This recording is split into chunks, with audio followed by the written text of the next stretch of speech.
نحمده ونصلي على رسوله الكريم اما بعد فاعوذ بالله من الشيطان الرجيم بسم الله الرحمن الرحيم ولا تقولوا لمن يقتل في سبيل الله اموات بل احياء ولكن لا تشعرون وَلَنَبْلُوَنَّكُمْ بِشَيْءٍ مِّنَ الْخَوْفِ وَالْجُوعِ وَنَقْصٍ مِّنَ الْأَمْوَالِ وَالْأَنفُسِ وَالثَّمَرَاتِ وَبَشِّرِ الصَّابِرِينَ الَّذِينَ إِذَا أَصَابَتْهُم مُّصِيبَةٌ قَالُوا إِنَّا لِلَّهِ وَإِنَّا إِلَيْهِ رَاجِعُونَ أُولَٰئِكَ عَلَيْهِمْ صَلَوَاتٌ مِّن رَّبِّهِمْ وَرَحْمَةٌ وَأُولَٰئِكَ هُمُ الْمُهْتَدُونَ صدق اللہ العظیم۔ رب اشرح لی صدری ویسر لی امری واحلل عقدۃ من لسانی یفقہوا قولی۔ اللہم ربنا الہمنا رشدنا واعذنا من شرور انفسنا، اللہم ارنا الحق حقا وارزقنا اتباعہ وارنا الباطل باطلا وارزقنا اجتنابہ، آمین یا رب العالمین۔ معزز حاضرین اور محترم ناظرین و سامعین، السلام علیکم ورحمۃ اللہ وبرکاتہ۔ آج ہماری سہ روزہ تقاریر کی آخری کڑی ہے۔ آپ کو یاد ہوگا کہ سب سے پہلے خطاب میں ہم نے قرآن کا فلسفہ شہادت سمجھا، قرآن مجید میں یہ اصطلاح کس معنی میں آئی ہے، اور اس کے ساتھ ہی امت مسلمہ کا فرض منصبی، وَكَذَلِكَ جَعَلْنَاكُمْ أُمَّةً وَسَطًا لِتَكُونُوا شُهَدَاءَ عَلَى النَّاسِ وَيَكُونَ الرَّسُولُ عَلَيْكُمْ شَهِيدًا۔ تو اللہ کے دین کو بالفعل قائم کرنے کے لیے، تاکہ نوع انسانی پر ایک ابدی حجت قائم ہو جائے کہ اللہ کا دین قابل عمل ہے، اسے قائم کیا جا سکتا ہے، اور یہ بہترین سماجی نظام ہے، پولیٹیکو سوشو اکنامک سسٹم اس سے بہتر آج تک چشم فلک نے نہیں دیکھا۔ یہ حجت قائم کرنے کے لیے جن حضرات نے اپنی جانوں کا نذرانہ پیش کر دیا، گویا کہ وہ اللہ کے گواہ قرار پائے، ان کے لیے لفظ شہید استعمال کیا گیا۔ دوسرے لیکچر میں آپ کو یاد ہوگا کہ ہم نے یہ بات سمجھنے کی کوشش کی کہ جب اللہ کا دین جزیرہ نماء عرب میں قائم ہو گیا، اور گویا کہ ہم کہہ سکتے ہیں کہ انقلاب محمدی علی صاحب الصلاۃ والسلام کی تکمیل ہو گئی، تو جیسے کہ ہر انقلاب کے ساتھ ہوتا ہے، اس کے بعد کچھ کاؤنٹر ریولوشنری موومنٹس شروع ہوئی۔ چنانچہ سب سے پہلے اندرون ملک عرب جھوٹے نبی کھڑے ہو گئے، نبوت کے جھوٹے دعوے دار، اور بہت سے لوگوں نے حکومت کو زکوٰۃ ادا کرنے سے انکار کر دیا، اور یہ فتنہ اتنا بڑا تھا کہ واقعہ یہ ہے کہ اگر اسے کرش نہ کر دیا جاتا تو انقلاب محمدی علی صاحب الصلاۃ والسلام اسی وقت ناکام ہو جاتا۔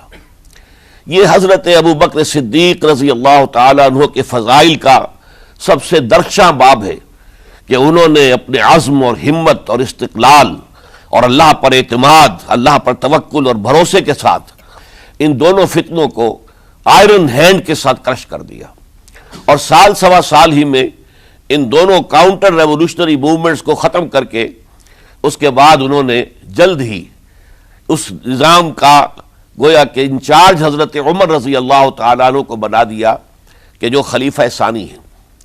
پھر ہم نے دیکھا کہ حضرت عمر کے زمانے میں رضی اللہ تعالیٰ عنہ توسیع کا جو عمل ہے، توسیع انقلاب محمدی کا عمل بڑی تیز رفتاری کے ساتھ جاری ہوا، فتوحات کا سیلاب آیا، ایران پوری سلطنت تہس نہس ہو کر رہ گئی، اس کے پرچے اڑ گئے، سلطنت روما اپنے تمام شمالی افریقی مقبوضات سے محروم، مغربی ایشیا سے اسے بے دخل کر دیا گیا، صرف وہ یورپ کے اندر محدود ہو کر رہ گئی۔ اب ظاہر بات ہے کہ اس کے خلاف بھی تو پھر رد عمل ہونا تھا، کاؤنٹر ریولوشنری موومنٹس اٹھنی تھی۔ تو سب سے پہلے حضرت عمر رضی اللہ تعالیٰ عنہ کی خلافت اور اس کے چراغ کو بجھانے کے لیے ایران کی طرف سے رد عمل ظاہر ہوا۔ ہرموزان جو ایک بڑا ان کا جرنیل تھا، اس کی سازش اور ابو لولو فیروز کے ذریعے سے حضرت عمر رضی اللہ تعالیٰ عنہ کو شہید کر دیا گیا۔ سمجھا یہ گیا تھا کہ یہ ساری عمارت شاید اسی شخصیت کی بل پر کھڑی ہے، لہذا جب میدان سے حضرت عمر ہٹ جائیں گے تو یہ خلافت کی پوری عمارت جو ہے وہ زمیں بوس ہو جائے گی۔ لیکن معلوم ہوا یہ عمارت محمد کی بنائی ہوئی تھی صلی اللہ علیہ وسلم۔ کھنڈر بتا رہے ہیں عمارت عظیم تھی، بڑی عظیم عمارت تھی جو حضور نے تعمیر کی تھی، لہذا حضرت عمر کی شہادت سے کوئی فرق واقع نہیں ہوا۔ حضرت عثمان رضی اللہ تعالیٰ عنہ آ گئے میدان میں، اور میں بتا چکا ہوں آپ کو کہ ان کے دور خلافت کے جو 12 سال ہیں ان میں سے پہلے 10 سال بالکل حضرت عمر فاروق رضی اللہ تعالیٰ عنہ کی خلافت کے دور کی مثال ہے۔ اسی تیزی کے ساتھ انقلاب جو ہے آگے بڑھ رہا تھا، فتوحات کا دائرہ پھیل رہا تھا، اور اندرون ملک پورا امن، سکون، اطمینان اور چین تھا۔ لیکن ان کی دور خلافت کے آخری دنوں میں اب یہودیوں کی طرف سے رد عمل اور ایک کاؤنٹر ریولوشنری موومنٹ عبداللہ ابن سبا کے ذریعے سے، کہ جس نے اسلام کا لبادہ اوڑھا اور منافقت کے پردے کے ساتھ وہ عالم اسلام میں داخل ہوا، اور اس نے چونکہ دیکھ لیا کہ پرانی چپقلش ہے، پرانی چشمک ہے جو قریش کے 2 بڑے قبیلوں کے مابین یا 2 بڑے گھرانوں کے مابین چلی آ رہی تھی، بنو ہاشم، بنو امیہ۔ تو پہلے 2 خلفاء جو تھے وہ نہ بنو ہاشم سے تھے نہ بنو امیہ سے تھے۔ حضرت ابو بکر صدیق بنو تیم سے تھے، حضرت عمر بنی عدی میں سے تھے، لیکن حضرت عثمان اب بنو امیہ میں سے تھے۔ اس کو انہوں نے گویا کہ دکھتی رگ بنا کر پکڑا اور پروپیگنڈا شروع کیا کہ خلافت تو بنو ہاشم کا حق ہے، کیونکہ حضور ہاشمی تھے صلی اللہ علیہ وسلم، تو گویا کہ عثمان غاصب ہیں رضی اللہ تعالی عنہ، بلکہ ان سے دونوں پہلو جو تھے حضرت عمر اور حضرت ابو بکر وہ بھی غاصب ہیں۔ اس کے ساتھ ہی فتنے کی مختلف شکلیں انہوں نے شروع کی۔ یہ الفتنۃ الکبریٰ کہلاتا ہے ہماری تاریخ میں، عظیم ترین فتنہ، جس کے نتیجے میں حضرت عثمان رضی اللہ تعالیٰ عنہ شہید ہو گئے۔ اور ان کی شہادت کے بعد اگرچہ خلافت حضرت علی رضی اللہ تعالیٰ عنہ کے ہاتھ میں آئی، لیکن یہ کہ باہمی خانہ جنگی کا وہ سلسلہ شروع ہوا جو حضرت علی کے دور خلافت جو 5 سالوں پر مشتمل ہے، اس کے دوران مسلسل خانہ جنگی رہی۔ ایک طرف شیعان علی تھے، دوسری طرف شیعان عثمان آ گئے، جو حضرت عثمان رضی اللہ تعالیٰ عنہ کے قتل کے قصاص کے مطالبے کو لے کر سامنے آئے۔ جنگ جمل ہوئی، ایک رات میں 10,000 مسلمان شہید ہوئے۔ جنگ صفین میں 74,000 مسلمان شہید ہوئے۔ جنگ نہروان میں پھر 4,000 مسلمان شہید ہوئے۔ یہ شہادتیں جو چل رہی تھی، یہ کس لیے چل رہی تھی کہ جو بھی عمارت خلافت کی قائم ہوئی تھی اب اسے قائم رکھا جائے، اغیار کی طرف سے جو سازشیں ہو رہی ہیں، جو حملے ہو رہے ہیں، اسے ختم کرنے کے لیے ان کا مقابلہ کیا جائے۔ تو یہ اور اس کا یہ دور ختم ہوتا ہے حضرت علی کی شہادت پر رضی اللہ تعالی عنہ۔ اور یہ بات نوٹ کر لیجئے کہ حضرت علی کو شہید کرنے والے وہ خارجی تھے۔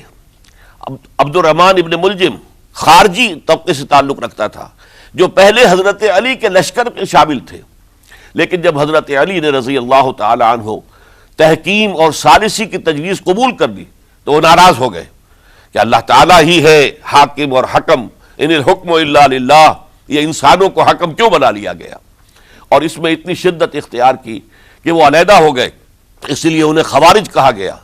انہوں نے رائے یہ قائم کر دی جو مسلمان کبھی کوئی گناہ کبیرہ کا ارتکاب کرے گا وہ کافر قرار پائے گا، جب کافر ہوگا تو گویا کہ مرتد ہے تو واجب القتل، اس کا مال، اس کی عزت سب مباح ہے۔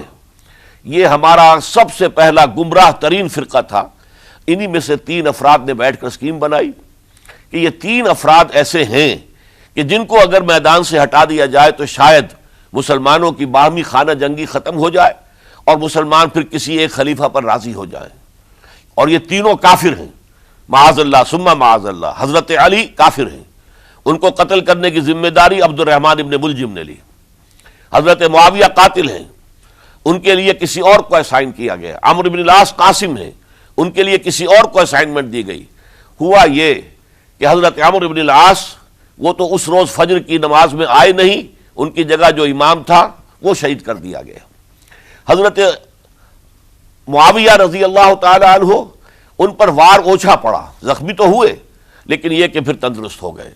حضرت علی رضی اللہ تعالی عنہ پر بہت کاری وار ہوا اور حضرت علی رضی اللہ تعالی عنہ کی شہادت سن 35 ہجری میں ہو گئی۔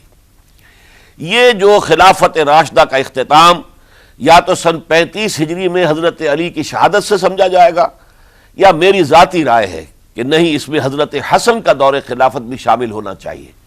حضرت حسن کو کسی نے نامزد نہیں کیا تھا، نہ انہوں نے اپنی امیدواری کے ساتھ اپنے طاقت کے بل پر خلافت حاصل کی تھی، بلکہ حضرت علی سے جب یہ کہا گیا تھا کہ کیا ہم آپ کے بیٹے حسن کے ہاتھ پر بیعت کر لیں، تو انہوں نے فرمایا تھا کہ میں نہ تمہیں روکتا ہوں نہ حکم دیتا ہوں، یہ تمہارا معاملہ ہے، تم جسے مناسب سمجھو اس کے ہاتھ پر بیعت کر لو۔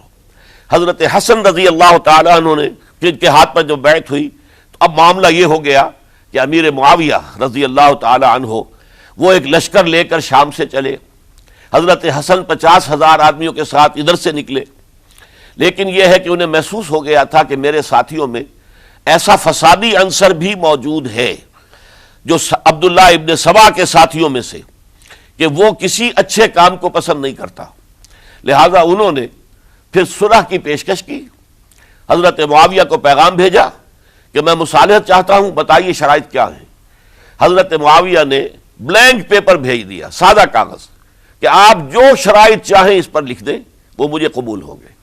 حضرت حسن نے رضی اللہ تعالیٰ عنہ شرائط لکھ دی، حضرت معاویہ نے قبول کر لی، تو حضرت حسن دستبردار ہو گئے خلافت کے دعوے سے، اور اس کے بعد پھر حضرت امیر معاویہ کی خلافت کی بیعت کی گئی۔ اس سے پہلے انہوں نے خلافت کی بیعت نہیں لی تھی۔ یہ ہے سن 41 ہجری، اور اسے عام الجماع کہا جاتا ہے، یعنی یہ اختتام ہے مسلمانوں کی خانہ جنگی کے دور کا۔ پھر جمعیت ایک ہو گئی، پھر عالم اسلام متحد ہو گیا۔ اب پورا کا پورا عالم اسلام حضرت امیر معاویہ کے زیر خلافت تھا۔ اور حضرت امیر معاویہ کون ہیں؟ وہ خود ایک صحابی رسول ہیں، جلیل القدر صحابی رسول ہیں، اور آپ کو میں نے کل بھی بتایا تھا کہ حضرت معاویہ رضی اللہ تعالیٰ عنہ کی ایک ہمشیرہ ام حبیبہ رضی اللہ تعالیٰ عنہ حضور کے ازواج مطہرات میں سے ہیں، تو حضور کے گویا کے برادر نسبتی ہوئے۔ جو چند لوگ جو وحی کے لکھنے پر جو کاتبین وحی جو حضور نے مقرر کیے تھے، ان میں سے ایک حضرت معاویہ بھی ہے۔ پھر حضرت معاویہ کے لیے حضور کی دعا ہمیں ملتی ہے، اللہم اجعلہ ہادیا مہدیا، اے اللہ اسے ہادی ہدایت دینے والا بنا دے اور مہدی بنا دے جو ہدایت یافتہ ہو۔ تو یہ ان کی شان ہے۔ اور پھر یہ کہ ان کے زمانے میں جب عالم اسلام متحد ہو گیا، داخلی خلفشار ختم ہو گیا، تو فتوحات کا سلسلہ بھی دوبارہ جاری ہو گیا۔ حضرت علی رضی اللہ تعالیٰ عنہ کے 5 سالہ دور خلافت میں کوئی توسیع نہیں ہو سکی تھی دارالاسلام کی، کوئی مزید علاقے جو ہیں سلطنت اسلامی میں شامل نہیں کیے جا سکے تھے، اس لیے کہ سارا معاملہ تو داخلی خلفشار کا تھا۔ جو خانہ جنگی ہو رہی تھی، ایک دوسرے کی تیروں اور تلواروں اور نیزوں سے 1 لاکھ کے قریب مسلمان ختم ہو گئے تھے، تو اندر سے گویا کہ موشن ٹوٹ گیا اس سیلاب کا۔ تو سیلاب پھر دوبارہ جب امت جمع ہو گئی عام الجماع کے بعد، تو حضرت معاویہ رضی اللہ تعالیٰ عنہ ان کا دور خلافت اب 20 برس ہے، اندازہ کیجئے۔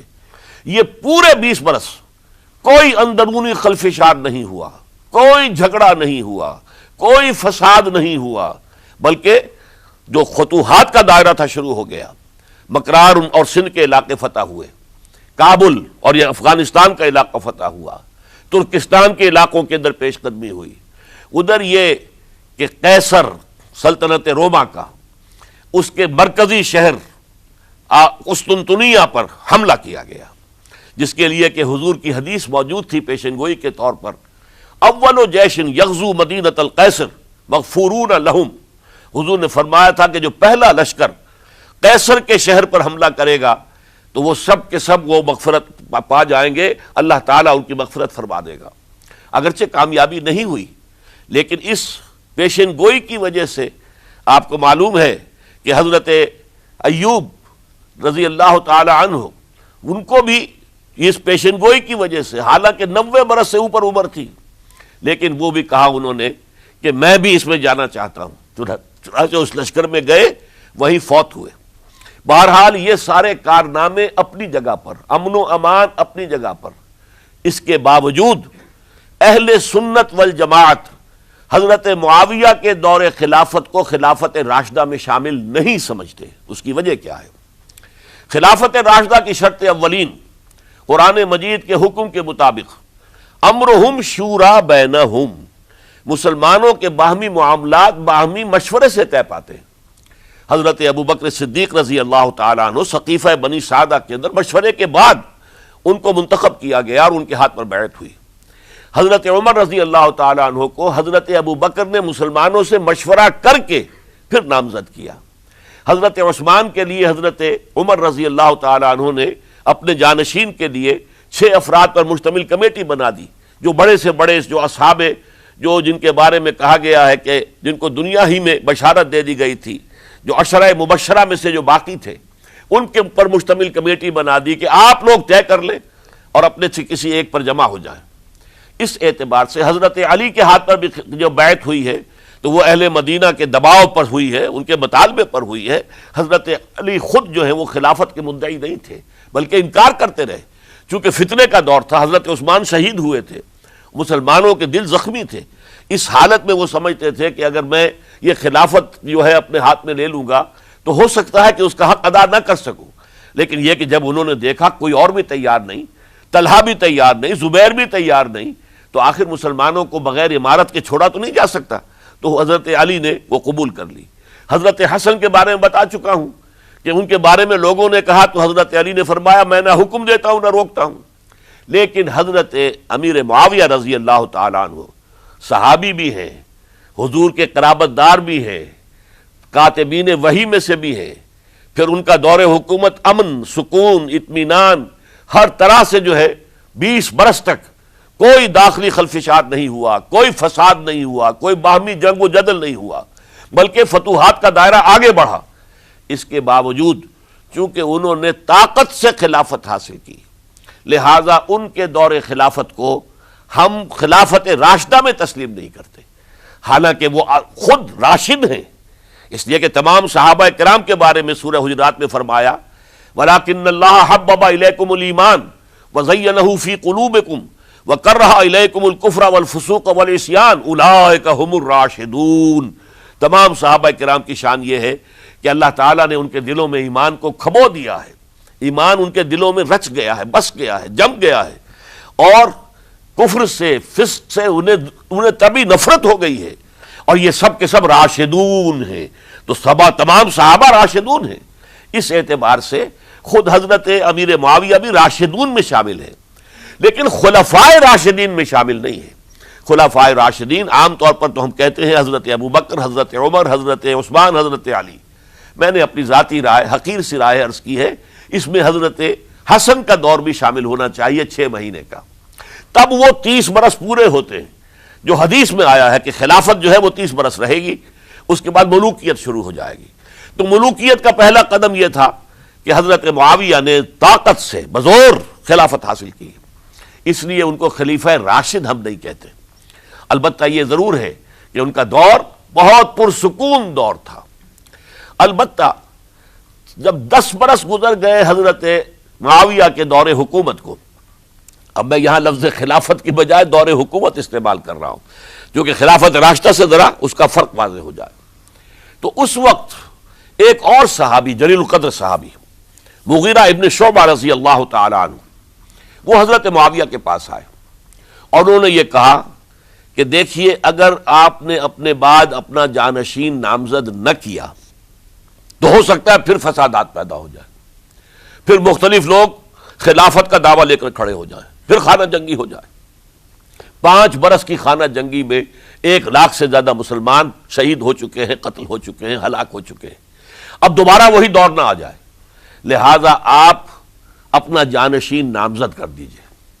امیر معاویہ ریلیکٹنٹ تھے، لیکن انہوں نے دلائل دیے، دلائل مضبوط تھے.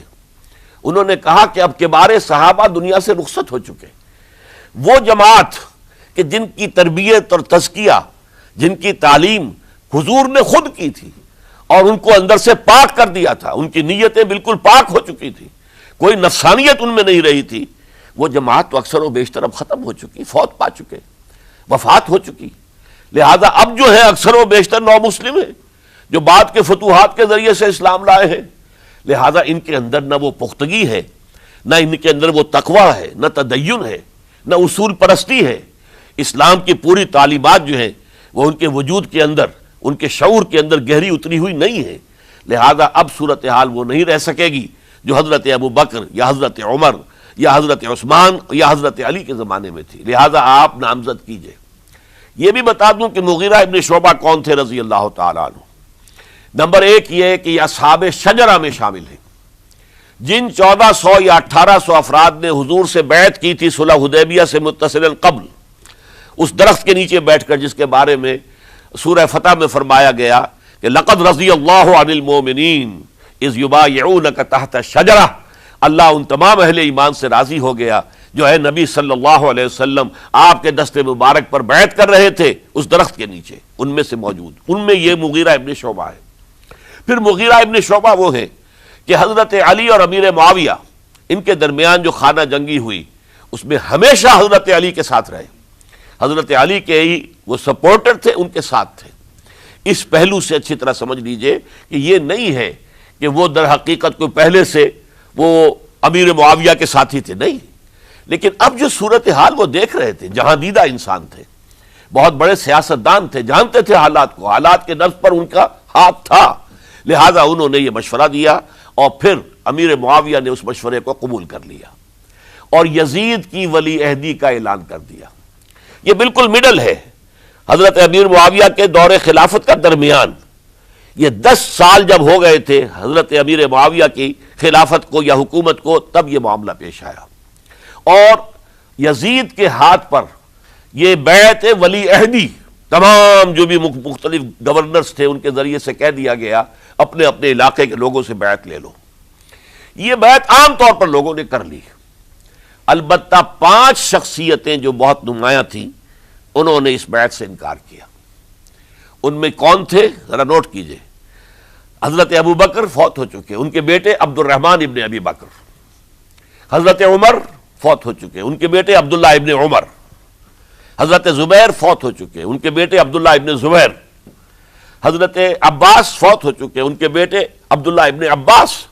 حضرت علی شہید ہو چکے، ان کے بیٹے حسین ابن علی رضی اللہ تعالی عنہم اجمعین۔ یہ 5 جو امت کے بہت بڑے 5 افراد کے گویا کے وہ چشم و چراغ تھے ان گھرانوں کے، انہوں نے انکار کیا، اور ان میں خاص طور پر عبد الرحمن ابن ابی بکر نے یہ جملہ کہا کہ تم چاہتے ہو کہ قیصر و کسریٰ کی سنت پر عمل کرو کہ باپ کے بعد بیٹا حاکم بن جائے، یعنی ایک قدم تو خلافت کا نظام پہلے ہی نیچے اتر چکا۔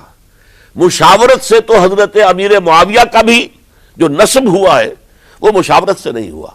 ایک درجے میں وہ جو اللہ تعالیٰ کے رسول نے عمارت بنائی تھی شاندار، اس خلافت کا جو سیاسی نظام تھا اس میں ایک تو کڑی آ چکی زوال کی کہ ایک شخص نے طاقت کے ذریعے سے خلافت حاصل کر لی، اب اس کی اگلی کڑی لانا چاہتے ہو کہ قیصر و کسریٰ کے طریقے سے خاندان کے اندر، ایک قبیلے کے اندر یہ خلافت جو ہے یا حکومت جو ہے نسل بعد نسل، باپ کے بعد بیٹا اور بیٹے کے بعد پوتا، اس کو ہم کبھی گوارا نہیں کریں گے۔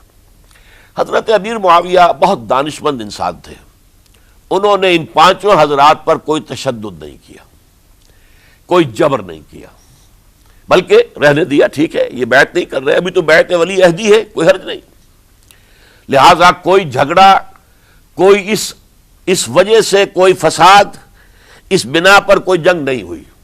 10 سال گزر گئے، یعنی 10 سال تک یزید ولی عہد رہا ہے، 10 سال تک، اور اس سوائے ان 5 بڑی شخصیتوں کے جو پوری امت تھی، عوام الناس تھے، ان سب نے اسے قبول کیا۔ یہ صورتحال اب جب پیدا ہوئی جب حضرت امیر معاویہ کا انتقال ہو گیا، یہ سن 60 ہجری ہے، اب سوال پیدا ہوا کہ وہ ولی عہدی کی بیعت اب بیعت خلافت میں منتقل ہو جائے گی، لہذا پھر یہ ہوا کہ سب لوگوں سے، سب گورنروں کو لکھ دیا گیا تمام صوبوں کے اندر کہ اپنے اپنے لوگوں سے بیعت لے لو۔ ظاہر بات ہے کہ وہاں کوئی ریفرنڈم نہیں ہوتا تھا، کوئی ووٹ نہیں ہوتے تھے کہ اس کی پرچیاں ڈالی جا رہی ہوں، ایک ایک شخص سے رائے لینا نہیں ہوتی تھی، بلکہ اس وقت کی جمہوریت یہ تھی اور شورائیت یہ تھی کہ ڈیفرنٹ کلینز ہیں، ڈیفرنٹ فیملیز ہیں، ڈیفرنٹ ٹرائبز ہیں، ان کے سردار، ان کے بڑے لوگ، ان کے اہم لوگ بیعت کر لیں تو گویا کہ سب کی بیعت ہو گئی۔ وہ ایک قبائلی نظام تھا، اور اس میں یہ نہیں تھا نظام کے ووٹ بنے ہوئے ہوں اور اس کی پرچیاں ڈالی جا رہی ہوں. تو تمام عالم اسلام نے گویا کہ بیعت قبول کر لی اب یزید کی بحیثیت خلیفہ. اب وہ جو 5 آدمی تھے ان میں سے ایک فوت ہو چکے تھے، حضرت عبد الرحمن ابن ابی بکر رضی اللہ تعالی عنہما، دونوں فوت ہو گئے، لیکن باقی 4 رہ گئے. ان چاروں کو نوٹ کیجئے، اور یہ بڑا سینسٹیو ایشو ہے جس پر میں اب گفتگو کر رہا ہوں. ان چاروں میں کون ہیں؟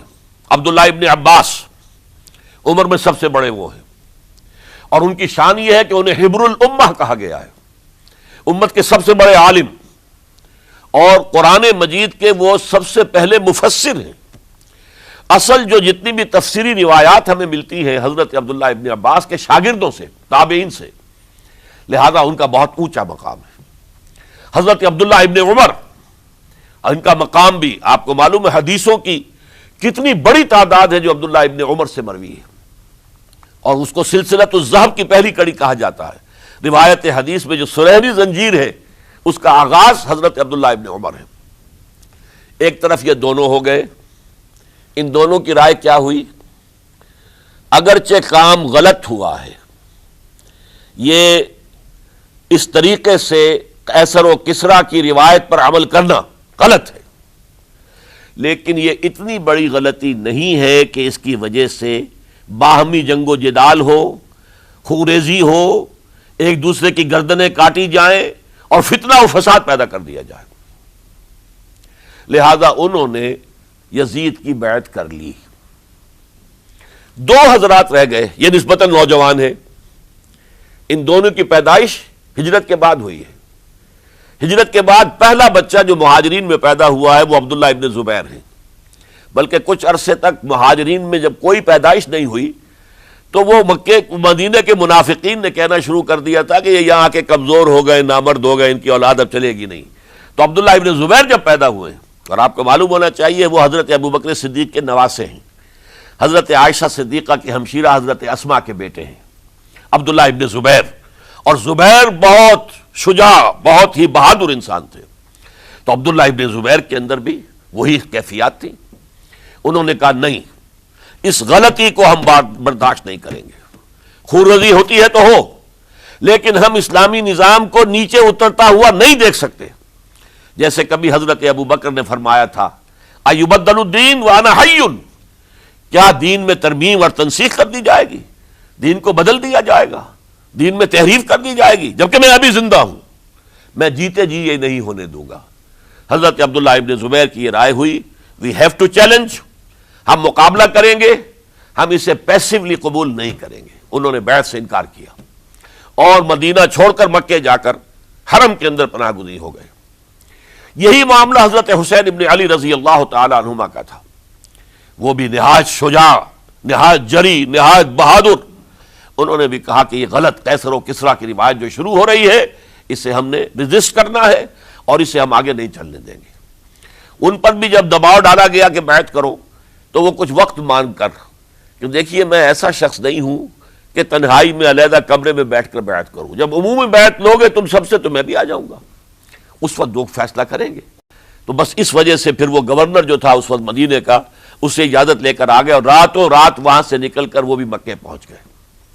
تو اب یہ 4 جو ہیں 2 گروہوں میں تقسیم ہو گئے، 2+2.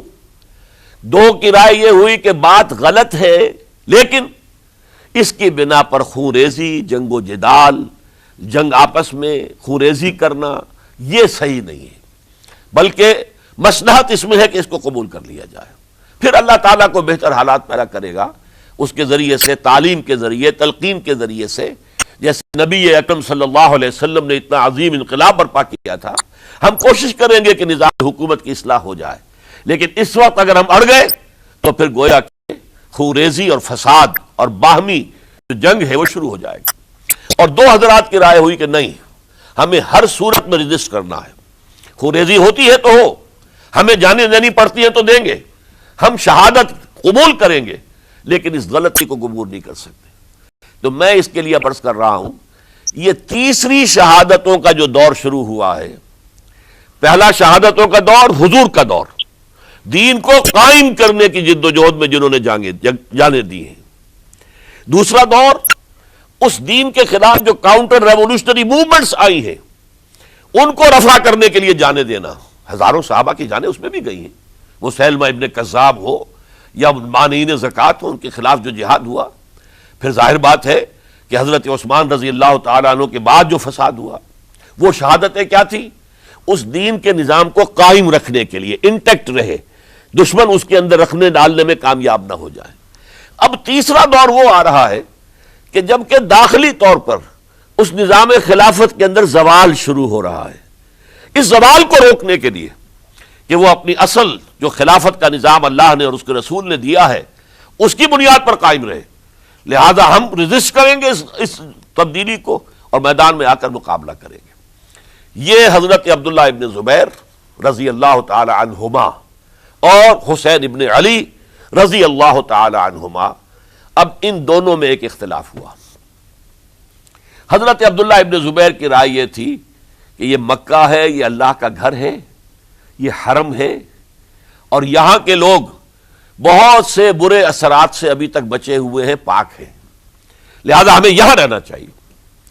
اس کو مرکز بنا کر ظاہر بات ہے اسی مکے سے محمد الرسول اللہ صلی اللہ علیہ وسلم نے دعوت شروع کی تھی، وہیں سے وہ پھیل کر جو ہے ایک عظیم انقلاب کی شکل اس نے اختیار کی تھی، ایک عظیم مملکت جو ہے حضور چھوڑ کر گئے تھے. تو ہمیں مکے میں رہ کر ہی اپنی تحریک شروع کرنی چاہیے. لیکن ادھر حضرت علی کے پاس پیغام آ رہے تھے کوفے سے. کوفہ چونکہ حضرت حسین کے پاس پیغام آ رہے تھے کوفے سے، چونکہ کوفے کو حضرت علی نے دارالخلافہ بنا لیا تھا اور وہاں سمجھا جاتا تھا کہ حضرت علی کے ہمدرد اور حضرت شیعان علی جنہیں ہم کہیں ان کے ساتھی ہم خیال یہ لوگ ہیں کثرت کے ساتھ. اور وہاں سے اب خطوط کا تانتا شروع ہو گیا، آپ یہاں آئیے، ہم بےتاب ہیں، آپ کا استقبال کریں گے، آپ کے ہاتھ پر بیعت کریں گے، تاکہ یہ جو قیصر و کسریٰ کی سنت شروع ہو رہی ہے اس کو روکا جا سکے. وہ تانتا بندھا ہوا ہے خطوط کا. تو حضرت حسین رضی اللہ تعالیٰ عنہ نے فیصلہ کر لیا کہ میں کوفے جاؤں گا. حضرت زبیر روکتے رہ گئے کہ نہیں، کوفیوں پر اعتماد نہ کیجیے، یہ زبانی کلامی ساتھ دیتے ہیں، جب ڈنڈا چلتا ہے تو پھر یہ ہٹ جاتے ہیں میدان سے، ان پر اعتماد نہ کریں آپ. لہذا یہی مکے میں رہیے اور ہم دونوں مل کر ایک بڑی طاقت بن جائیں گے. اور یہ مکہ جو ہے ہمارے لیے حصار ہے، یہ ہمارے لیے پناہ گاہ ہے، یہاں سے اس دعوت کا آغاز کیا جائے. اب یہ افسوس ہے اسے اللہ کی مشیت سمجھا جائے، اللہ کی مرضی ہے. جو کچھ ہوتا ہے وہ تو بے اذن رب ہوتا ہے. اللہ اپنی مصلحتوں سے ہم سے زیادہ واقف ہے، ہم تو نہیں سمجھ سکتے. حضرت حسین نے فیصلہ کیا اور ڈٹ گئے اس فیصلے پر کہ میں کوفے جاؤں گا. اب یہ بھی بات قرآن مجید میں آیا ہے، حضور سے خطاب کر کے فرمایا گیا فَإِذَا عَزَمْتَ فَتَوَكَّلْ عَلَى اللَّهِ. جب ایک مرتبہ آپ ایک ارادہ کر لیں تو پھر اللہ پر توکل کیجئے. پھر یہ نہیں کہ کبھی آگے کبھی پیچھے جاؤں یا نہ جاؤں، یہ نہیں، یہ تردد یہ نہیں، بلکہ یہ کہ ایک فیصلہ کر کے ڈٹ جائیے، اس لیے کہ جو بھی نتیجہ ہے وہ تو اللہ کے ہاتھ میں ہے. لہذا اللہ پر توکل کیجئے. فَإِذَا عَزَمْتَ فَتَوَكَّلْ عَلَى اللَّهِ. لہذا سب نے سمجھایا حضرت حسین کو کہ آپ کوفے نہ جائیں. سمجھانے والوں میں حضرت عمر بھی تھے حضرت عبداللہ ابن عمر بھی تھے رضی اللہ تعالی عنہ. اگرچہ کوئی قرابت داری جو ہے قریبی نہیں تھی، لیکن بہرحال امت کی ایک شخصیت، عظیم شخصیت تھے. سمجھانے میں سب سے زیادہ زور صرف کیا ہے حضرت عبداللہ ابن عباس نے رضی اللہ تعالی عنہما. اور حضرت عبداللہ ابن عباس کون ہیں؟ ایک رشتے سے حضرت حسین کے چچا ہیں، ایک رشتے سے حضرت حسین کے نانا ہیں. کیوں؟ حضرت علی اور حضرت عبداللہ ابن عباس چچا زاد بھائی ہیں. عباس کے بیٹے، ابو طالب کے بیٹے، عباس اور ابو طالب بھائی ہیں. تو یہ فرسٹ کزن تھے حضرت علی اور عبداللہ ابن عباس رضی اللہ تعالی عنہ. لہذا انہوں نے جب کہا تو گویا کہ ایک چچا ایک بزرگ سمجھا رہا ہے. اور دوسرے رشتے سے حضور نانا تھے حضرت حسین کے، اور حضور بھی کزن تھے حضرت عبداللہ ابن عباس کے، چچا زاد بھائی ہیں. اس حوالے سے سمجھ لیجئے کہ حضور کے کزن نانا کے درجے میں آ گئے. تو یہ دو رشتے تھے حضرت عبداللہ ابن عباس کے، اور انہوں نے بڑی الہا و زاری کے ساتھ بڑی اپنے مقام سے نیچے اتر کر خوشامد کی ہے. حسین خدا کے لیے باز آ جاؤ، حسین خدا کے لیے باز آ جاؤ. حسین اگر جانا ہی ہے تو اپنے بال بچوں کو لے کر نہ جاؤ. جس طریقے سے تمہارے باپ حضرت علی رضی اللہ تعالیٰ عنہ کو کوفہ کے اندر ذبح کر دیا گیا، کہیں ایسا نہ ہو کہ تمہیں بھی تمہارے بال بچوں کے سامنے ذبح کر دیا جائے. بات آ جاؤ. لیکن حضرت حسین اب اللہ کی طرف سے ان کے دل میں ایک ارادہ پختہ ہو چکا تھا، اور انہوں نے حضرت مسلم بن عقیل کو بھیجا تھا کہ جاؤ میری طرف سے کوفے والوں سے بیعت لے اور پھر مجھے اطلاع دو. وہ گئے، وہاں 12,000 افراد نے بیعت کر لی. اب ان کا خط آ گیا کہ یہاں تو فضا بالکل ہموار ہے، اتنے لوگوں نے بیعت کی ہے، باقی بھی جیسے ہی آپ سامنے آ جائیں گے سب بیعت کر لیں گے. لہذا یہاں پر وہ ریزسٹنس کے لیے گویا کہ ہمارے پاس طاقت اس کوفے کے اندر بہت مضبوط طاقت ہوگی کہ ہم یزید کی حکومت کے خلاف ریزسٹ کر سکیں. اس کے بعد ہوا کیا؟ یزید نے عبید اللہ ابن زیاد کو گورنر بنا کر بھیج دیا. یہ شخص تھا بہت ڈنڈا چلانے والا. اس نے سختیاں شروع کی تو بہت سے لوگ اس بیعت سے تائب ہو گئے. لیکن مسلم بن عقیل وہ میدان میں آئے اور ان کے ساتھ ہزاروں آدمی آ گئے جنہوں نے بیعت کی تھی، ابھی تک بیعت پر قائم تھے، اور انہوں نے گورنر کے گھر کا گھیراؤ کر لیا. گورنر کے ساتھ 30-40 آدمی تھے کل. وہ چھتوں پر چڑھ گئے، وہاں سے پتھراؤ کیا، اور وہاں سے جو 30-40 آدمی کوفے کے تھے ان سے کہا تم اپنے اپنے لوگوں کو کہو کہ چلے جائیں واپس یہاں سے. انہوں نے اوپر سے کہنا شروع کیا، ڈرایا، بہت خوفناک نتیجہ نکلے گا، اب عبید اللہ ابن زیاد تم سب کو ہلاک کر دے گا. ایک ایک کر کے بھیڑ چھٹتی چلی گئی اور صرف چند افراد رہ گئے، اور اس کے نتیجے میں حضرت مسلم بن عقیل شہید کر دیے گئے. بلکہ ایک شخص حامی نے انہیں پناہ دی تھی کوفے میں، ان کو بھی قتل کر دیا گیا، شہید کر دیا گیا. اس پر یہ ہے کہ انہوں نے ایک شخص کے ذریعے سے پیغام دیا قتل کیے جانے سے پہلے کہ دیکھو میرا تو وقت آگے آیا، میں تو اب قتل ہو جاؤں گا، شہید کر دیا جاؤں گا، تو میرا پیغام حسین تک پہنچا دو رضی اللہ تعالیٰ عنہ کہ یہاں یہ بغاوت ہو گئی. لوگوں نے، کوفیوں نے، الکوفی لا یوفی، کوفی جو ہے وہ پورا نہیں کرتا اپنے عہد کو اور وفا کو. اس کا ایک ثبوت ہمیں مل گیا ہے کہ سب کے سب منحرف ہو گئے بیعت سے. آپ جہاں تک آ گئے وہاں سے واپس چلے جائیے. جب حضرت حسین کے پاس یہ پیغام پہنچا اور انہوں نے ارادہ کیا کہ ٹھیک ہے یہ تو حالات بدل گئے، لہذا واپس چلنا چاہیے، شاید عبداللہ ابن زبیر کی رائے ہی صحیح ہے، ہمیں مکے ہی میں بیٹھ کر کام کرنا چاہیے. لیکن اب جو ہے عرب کا ایک خاص مزاج ہے. حضرت مسلم بن عقیل کے بیٹے آڑے آ گئے، اب ہم اپنے باپ کے خون کا قصاص لیے بغیر نہیں جائیں گے. اور حضرت حسین رضی اللہ تعالیٰ عنہ بامروت انسان، شریف النفس انسان، کیسے ممکن تھا غیرت مند غیور انسان وہ کیسے ان کی بات کو رد کر دیتا. لہذا اچھا چلو چلتے ہیں کوفے کی طرف. آگے بڑھتے چلے گئے، کربلا میں پہنچ گئے. جو کچھ وہاں ہوا ہے پھر آپ کو معلوم ہے. اس میں یہ بات ہے پہلے 1,000 کا لشکر بھیجا تھا عبید اللہ ابن زیاد نے، اس پر حضرت حسین رضی اللہ تعالیٰ عنہ نے جو باتیں کہیں وہ کچھ اثر انداز ہو گئی.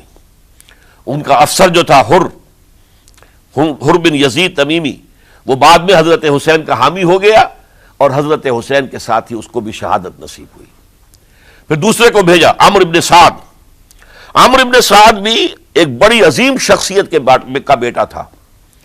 حضرت سعد ابن ابی وقاص جو فاتح ایران تھے اور جن کو غزوہ احد کے موقع پر حضور نے فرمایا تھا کہ اے سعد تیر چلاؤ، میرے ماں باپ تم پر قربان ہوں. جبکہ احد میں گھیراؤ کر لیا تھا حضور کا اور کفار قتل کرنے کے لیے ہجوم کر رہے تھے، اور کچھ حضرات تیر چلا چلا کے انہیں پھینک رہے تھے، دور جو ہے ہٹا رہے تھے. ان میں سے حضرت سعد ابن ابی وقاص بھی تھے. پھر وہ فاتح ایران تھے، اسی لیے گورنر بن گئے تھے ایران کے. سعد جو ہے ان کا بیٹے، یہ عمرو جو ہے یہ اب ایک بڑے صوبے کا گورنر بھی تھا. اس وقت 4,000 آدمی دے کر بھیجا. وہ بھی نرمی کرتا رہا، اس نے کوئی تشدد نہیں کیا. اس کے اندر بہرحال اپنے عظیم باپ کے خون کا کچھ اثر تھا. لیکن یہ کہ پھر ابن زیاد کو اطلاع مل گئی کہ عمرو ابن سعد جو ہے وہ تو لے تو لال کر رہا ہے، حملہ نہیں کر رہا، قتل نہیں کر رہا، بلکہ یہ کہ وہ تو اس راستہ بھی دینے کے لیے تیار ہے کہ نہ مدینے کی طرف جائیے اور نہ آپ مکے کی طرف جائیے، نہ کوفے کی طرف جائیے، بلکہ آپ چاہے تو دمشق چلے جائیں، یزید سے اپنا معاملہ کر لیں. اس پر ابن زیاد نے پھر وہاں سے خط لکھا ہے، میں نے تمہیں اس کام کے لیے بھیجا تھا، میں نے تمہیں حکم دیا تھا حسین سے میری بیعت لو، یعنی میری بیعت کے ذریعے یزید کی بیعت لو اور اسے پکڑ کر لا کر میرے سامنے پیش کرو۔ لہذا پھر اس نے ایک بہت خونخوار شخص کو زیادہ فوج دے کر بھیجا ہے، اور وہ جو ہے اس نے آ کر جو ہے شمر نے پھر اس نے فیصلہ کن معاملہ کیا۔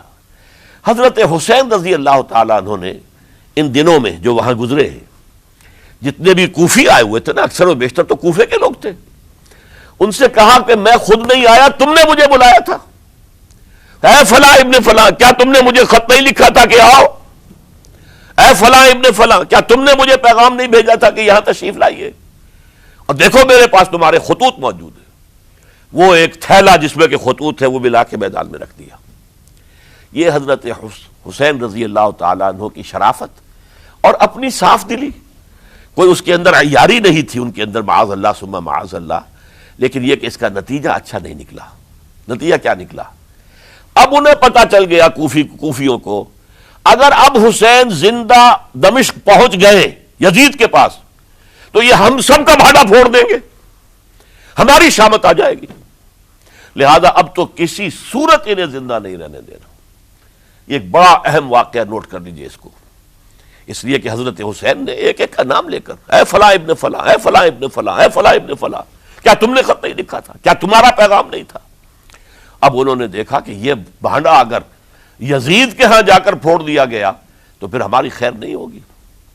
یہی وجہ ہے حضرت حسین کو شہید کرنے کے بعد، یہ نوٹ کر لیجئے، 72 آدمی تھے کل، جس کو کہہ لیں لشکر حضرت حسین کا رضی اللہ تعالیٰ عنہ، ان میں سے 20 خاندان بنی ہاشم کے چشم و چراغ تھے۔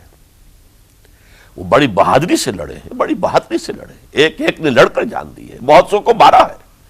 یقاتلون فی سبیل اللہ فیقتلون ویقتلون، قتل کر بھی رہے تھے، قتل ہو بھی رہے تھے، ایک ایک کر کے قتل ہو رہے تھے، شہید ہو رہے تھے۔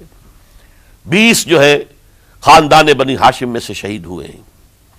حضرت حسین رضی اللہ تعالیٰ عنہ کا ایک بہت ہی انفنٹ چھوٹا بچہ وہ بھی شہید ہوا ہے۔ باقی سب مرد، تمام مرد، سوائے ایک حضرت حسین کے بیٹے حضرت علی بن حسین زین العابدین کہلائے بعد میں، وہ بیمار تھے، وہ جنگ میں حصہ نہیں لے سکتے تھے، وہ بچ گئے صرف۔ اچھا، حضرت حسین شہید ہو گئے، یہ ہے 10 محرم الحرام سن 61 ہجری۔ کیا مطلب ہے؟ حضور کے انتقال کے ٹھیک 50 برس بعد، سن 11 ہجری میں حضور کا انتقال، اور سن 61 ہجری میں حضور کے نواسے، اور جن کے بارے میں حضور نے فرمایا سیدہ شباب اہل الجنہ، حضرت حسین شہید کر دیے گئے۔ اور اس کے بعد اس لشکر نے خیموں کو آگ لگا دی۔ یہاں نکتہ سمجھ لیجئے، آگ کیوں لگائی؟ انہیں معلوم تھا ہمارے خلاف ڈاکومنٹری پروف موجود ہے وہاں پر، وہ ہمارے خطوط کے تھیلے وہاں موجود ہیں، اگر وہ باقی رہ گئے تو ہماری شامت آ جائے گی، ہمیں کون بچائے گا؟ ورنہ ظاہر بات ہے کہ اگر تو وہ دشمنی کے انداز میں بات ہوتی تو خواتین کی بھی بے حرمتی کی گئی ہوتی، لیکن نہیں، کسی نے، ظاہر بات ہے کہ خانوادہ نبوت کہ کسی خاتون کی بے حرمتی نہیں کی، قطعاً نہیں کی، قطعاً نہیں کی، قطعاً نہیں کی، لیکن خیمے جلانا ان کی ضرورت تھی تاکہ وہ ریکارڈ جو ہے ان کا وہ تلف ہو جائے، سارے خطوط جو ہیں وہ جل جائیں تاکہ ان کے خلاف ثبوت باقی نہ رہے۔ یہ عظیم سانحہ کربلا ہے۔ اب چونکہ یہ ہماری تاریخ کے ان واقعات میں سے ہے جس پر بہت کچھ اختلافات ہیں، مختلف گروہوں کی تعبیرات بہت مختلف ہیں۔ ایک طرف اہل تشیع کا اپنا بیان ہے، دوسری طرف اہل سنت کا ایک اجماعی بیان ہے، تیسری طرف کچھ ایسے لوگ پیدا ہو گئے ہیں جو حضرت حسین رضی اللہ تعالیٰ عنہ پر الزام لگا رہے ہیں اہل سنت میں سے کہ وہ تو حکومت کے طالب تھے، اقتدار کے خواہش مند تھے، واجب القتل تھے۔ معاذ اللہ ثم معاذ اللہ ثم معاذ اللہ۔ حضرت حسین اگرچہ صغار صحابہ میں سے تھے، یعنی حضور کی حیات طیبہ میں ابھی چھوٹے بچے تھے، لیکن ان کا شمار صحابہ میں ہے۔ اور پھر یہ وہ شخص ہے جو حضور کی گود میں کھیلا ہے، یہ وہ ہے جو حضور کے شانوں کے اوپر جس نے سواری کی ہے۔ علامہ اقبال نے جیسے حضرت اسماعیل کے لیے کہا ہے کہ وہ فیضان نظر تھا یا کہ مکتب کی کرامت تھی، سکھائے کس نے اسماعیل کو آداب فرزندی۔ ظاہر بات ہے حضرت اسماعیل کسی اسکول اور مدرسے دارالعلوم میں پڑھے نہیں تھے کہ وہاں پتہ چلتا کہ والد کا حق کیا ہے۔ یہ فیضان نصر تھا، ابراہیم کی نگاہ کا یہ فیضان تھا کہ بیٹے کے اندر وہ جذبہ پیدا ہوا کہ یا ابت افعل ما تؤمر، ابا جان جو خواب آپ دیکھ رہے ہیں اور جو حکم آپ کو اس خواب کے ذریعے مل رہا آپ کر گزریے، ستجدنی انشاءاللہ من الصابرین۔ تو اسماعیل کا معاملہ اگر یہ تھا فیضان نظر سے، تو حضرت اسماعیل تو حضرت ابراہیم کے پاس زیادہ رہے بھی نہیں، وہ تو مکے میں رہے۔ حضرت عثمان جو حضرت ابراہیم تو شام میں رہتے تھے، کبھی کبھی آ جاتے تھے، بس اس سے زیادہ معاملہ نہیں تھا۔ وہ فیضان نظر حضرت اسماعیل کو تھا، تو حضور صلی اللہ علیہ وسلم کا فیضان نظر کتنا ہوگا اس کا آپ اندازہ کیجئے۔ یہ کوئی جنگ اقتدار نہیں تھی، معاذ اللہ ثم معاذ اللہ ثم معاذ اللہ، بلکہ انہوں نے اپنا ایک فرض منصبی سمجھا ہے کہ میرے نانا کا لایا ہوا نظام اور اس کے اصول اب ٹوٹ رہے ہیں۔ جیسے حضرت ابوبکر کا قول میں نے آج بھی آپ کو سنایا، ایبدل الدین وانا حی، کیا دین میں ترمیم اور تنسیخ کی جائے گی، دین کی باتوں کو بدل دیا جائے گا جبکہ میں ابھی زندہ ہوں۔ اسی طریقے سے گویا کہ زبان حال سے حضرت حسین اور عبداللہ ابن زبیر رضی اللہ تعالی عنہم ان دونوں نے یہ فیصلہ کیا کہ ہم روکیں گے اس کو۔ آپ اختلاف کر سکتے ہیں کہ حضرت حسین کی رائے صحیح تھی یا حضرت عبداللہ ابن عباس کی رائے صحیح تھی، یہ کہہ سکتے ہیں آپ، لیکن کسی کی نیت پر حملہ نہیں کر سکتے۔ اسی طریقے سے بعض لوگ جو ہے حضرت عبداللہ ابن عباس، عبداللہ ابن عمر، ان کی نیتوں پر حملہ کرتے ہیں۔ ان کو تو یزید نے دولت سے خرید لیا تھا، معاذ اللہ ثم معاذ اللہ ثم معاذ اللہ۔ یہ دونوں جلیل القدر صحابہ ہیں، یہ تو صغار صحابہ میں سے نہیں ہیں، یہ جوان تھے پورے حضور کے زمانے میں، جنگوں میں حصہ لیا ہے۔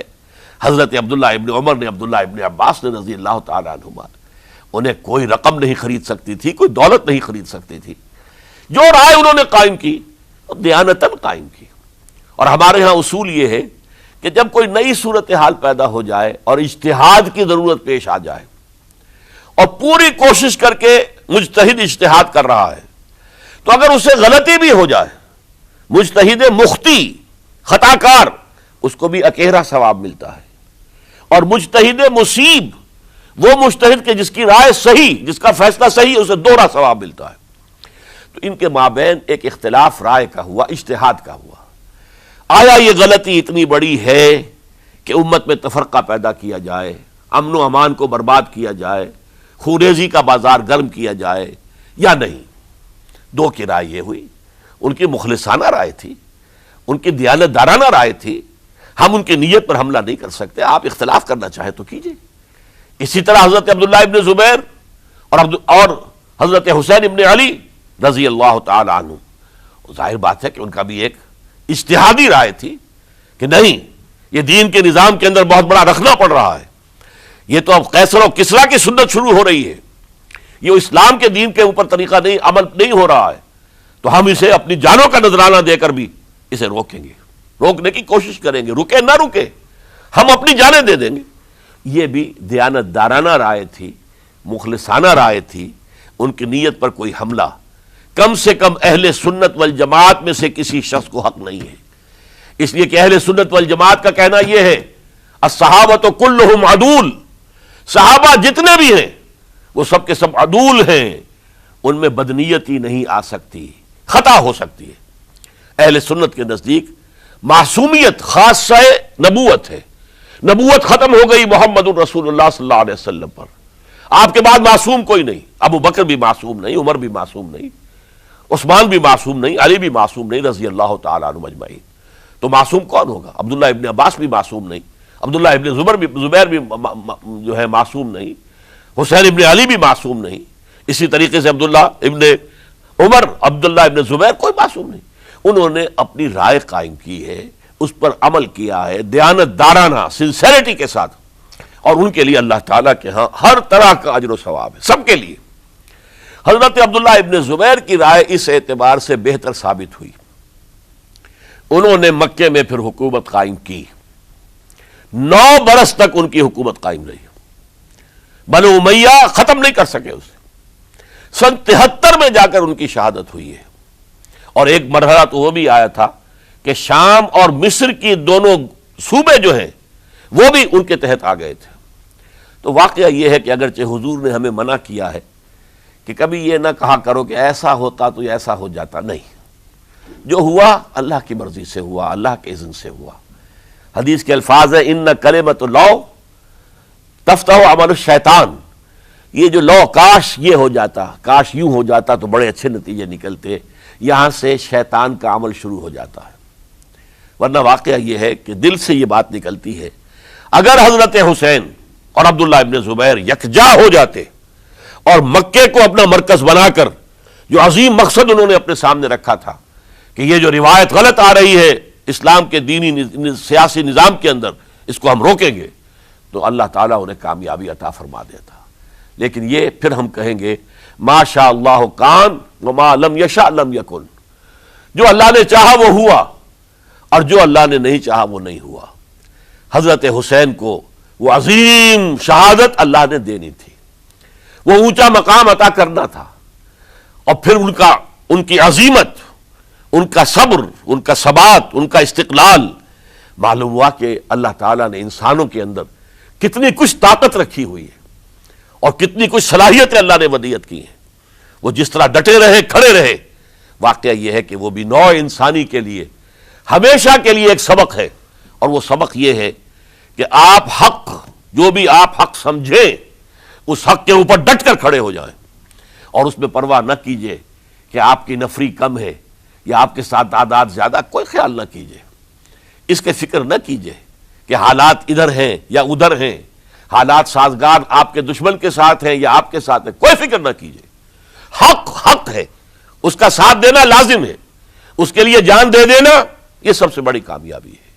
وَلَا تَقُولُوا لِمَنْ يُقْتَلُ فِي سَبِيلِ اللَّهِ أَمْوَاتٌ، ہرگز نہ کہنا ان کو جو اللہ کی راہ میں قتل ہو جائیں کہ وہ مردہ ہیں، بل احیاء، وہ تو زندہ ہے، ولیکن لا تشعرون، تمہیں شعور نہیں ہے۔ وَلَنَبْلُوَنَّكُمْ، اب یہ تمام مسلمانوں سے خطاب ہو رہا ہے، ہم تمہیں لازماً آزمائیں گے، بِشَيْءٍ مِّنَ الْخَوْفِ، خوف سے، وَالْجُوعِ، اور بھوک اور فقر و فاقے سے۔ حضرت حسین اور ان کے ساتھیوں کو پیاس کے ذریعے سے آزمایا گیا ہے، حالانکہ دریا دور نہیں ہے لیکن پانی بند کر دیا گیا، کیسی کیسی شدت اور کیسے کیسے سخت حالات کا سامنا کیا، لیکن جھکے نہیں، گردن نہیں جھکی، ڈٹے رہے اپنے موقف کے اوپر۔ وَلَنَبْلُوَنَّكُمْ بِشَيْءٍ مِّنَ الْخَوْفِ وَالْجُوعِ وَنَقْصٍ مِّنَ الْأَمْوَالِ وَالْأَنفُسِ وَالثَّمَرَاتِ، اور ہم تمہیں جانی اور مالی نقصانات کے ذریعے سے آزمائیں گے۔ وَبَشِّرِ الصَّابِرِينَ، اور اے نبی بشارت دے دیجئے صبر کرنے والوں کو۔ الَّذِينَ إِذَا أَصَابَتْهُمْ مُصِیبَةٌ، وہ کہ جن کو اگر کوئی مصیبت آئے، ان پر نازل ہو جائے، قالوا، تو وہ کہیں گے اِنَّا لِلَّهِ وَإِنَّا إِلَيْهِ راجعون، ہم اللہ ہی کے ہیں، اللہ ہی کی طرف ہمیں لوٹ جانا ہے۔ اولئک علیہم صلوات من ربہم ورحمہ، یہ ہیں وہ جن پر ان کے رب کی طرف سے صلوات ہیں، درود ہے اور رحمت ہے۔ وَأُولَئِكَ هُمُ الْمُهْتَدُونَ، اور یہی ہدایت یافتہ ہیں۔ اللہم ربنا اجعلنا منہم، اللہم ربنا اجعلنا منہم، میرے اور آپ کے لیے سبق یہ ہے، صرف حضرت حسین کا کوئی دن بنا لینا یہ نہیں، ٹھیک ہے یاد تازہ کیجئے، بہت اچھی بات ہے، لیکن اس کا نتیجہ یہ نکلنا چاہیے کہ اگر حضرت حسین نے اپنی ہی نہیں، اپنے خاندان کی، اپنے اعزاء و اقربا کی، اپنے ساتھیوں کی جانوں کی قربانی پیش کر دی حق کے لیے، تو ہمیں بھی فیصلہ اور سبق یہ لینا چاہیے کہ ہمیں حق کا ساتھ دینا ہے، ہر سے بعد چاہے اس کے نتائج کچھ بھی نکلے۔ اقول قولی ھذا واستغفر اللہ لی ولکم ولسائر المسلمین والمسلمات۔